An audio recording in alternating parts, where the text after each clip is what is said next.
نبی صلی اللہ علیہ وسلم کے پٹے والے بال تھے, خوبصورت داڑھی تھی.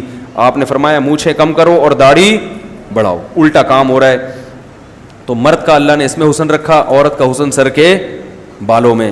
تو وہ سر کے بال کٹا رہی ہیں, مرد چہرے کے بال کٹا رہا ہے, یہ غلط ہے.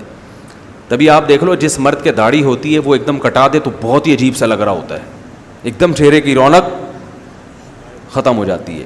تمام پیغمبروں نے داڑھی رکھی ہے, خود ہمارے نبی سے زیادہ کون خوبصورت ہوگا. تو جلال ہے اس میں, جلال. باقی یہ کہ آج کل خواتین بغیر داڑھی والے کو پسند کیوں کرتی ہیں, وہ اس لیے کہ وہ سمجھتی ہیں ماڈرن ہے, یہ زمانے کے حساب سے چل رہا ہے. ورنہ عورت کی فطرت یہ ہے کہ اسے بغیر داڑھی والا مرد پسند نہیں آتا, اسے آدمی پسند آتا ہے جو پراپر آدمی ہو, جس میں مکمل مردانہ علامتیں پائی جائیں, آواز ہو اس کی, چہرے پہ ایک روب ہو. تو اگر وہ کلین شیو ہو جائے گا تو تھوڑی پسند آئے گا اس کو. اب آج کل اس لیے پسند آ رہا ہے کہ وہ سمجھتی ہیں ماڈرن ہے زمانے کے حساب سے, داڑھی والے کو سمجھتی ہیں پرانے زمانے کا آدمی ہے. ٹھیک ہے نا, اس ماڈرن, حالانکہ داڑھی والے بھی ماڈرن ہیں بھائی, بہت سارے لوگ بڑے ماڈرن ہیں, لیکن ایک چیز ہے نا, وہ بنا دیا نا, ایک ذہن بنا دیا غیر مسلموں نے, تو بن گیا ان کا. اچھا میرے بھائی داڑھی رکھنا چاہتا ہوں لیکن ہمت نہیں ہوتی, لوگ کیا کہیں گے. بھائی تو کٹانا چھوڑ دے, خود بخود بڑھ جائے گی.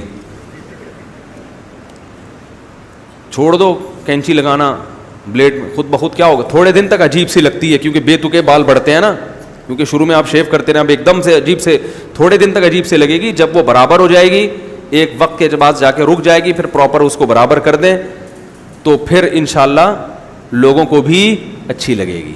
نہ لگے تو بھاڑ میں جائیں, یہ لوگ کوئی آپ کے ساتھ قبر میں تھوڑی جائیں گے. ایک انگریز نے جو ہے نا, وہ بچہ گود میں تھا تو وہ نہیں رویا بچہ, تو اس انگریز نے, ایک مولوی صاحب نے بچہ جیسے ہی لیا وہ بچہ رونا لگا. تو انگریز نے کہا دیکھو تم لوگوں سے جو ہے نا یہ بچے بھی ڈرتے ہیں مسلمانوں سے. تو مولوی صاحب نے کہا اصل میں مقصد یہ ہے کہ تمہاری گود میں جب آیا تو اس کو ماں کی ممتا کا احساس ہوا. تو ماں کی گود میں بچہ کبھی بھی روتا, مجھے پاس آیا تو اس کو پتا چلا کسی مرد کی گود میں ہے. ٹھیک ہے نا, تو اس لیے وہ دہشت بیٹھ گئی تھوڑی سی. اور داڑھی کے الٹے سیدھے خط نہ بنایا کرے, اس سے داڑھی کی رونق ختم ہو جاتی. پتہ نہیں منہ پہ کٹورا رکھ کے عجیب عجیب سی چیزیں بنا رہے ہوتے ہیں, یہاں سے باہر. جب چھوڑ دو اس کو اپنے حال پہ بھائی, قدرت نے جس طرح سے آپ کو دی ہے اسی طرح سے رکھو اور اس کو برابر کر لیا کرو. ایک مٹھی کے بعد کاٹنا جائز ہے اس کا, تو برابر, ایسے نہ ہو کہ وہ بالکل ہی جو ہے نا وہ عجیب سے وہ لہرا رہی ہوتی ہے, وہ پھر داڑھی کے ساتھ تھوڑی سی ناانصافی ہے. اللہ تعالیٰ سمجھ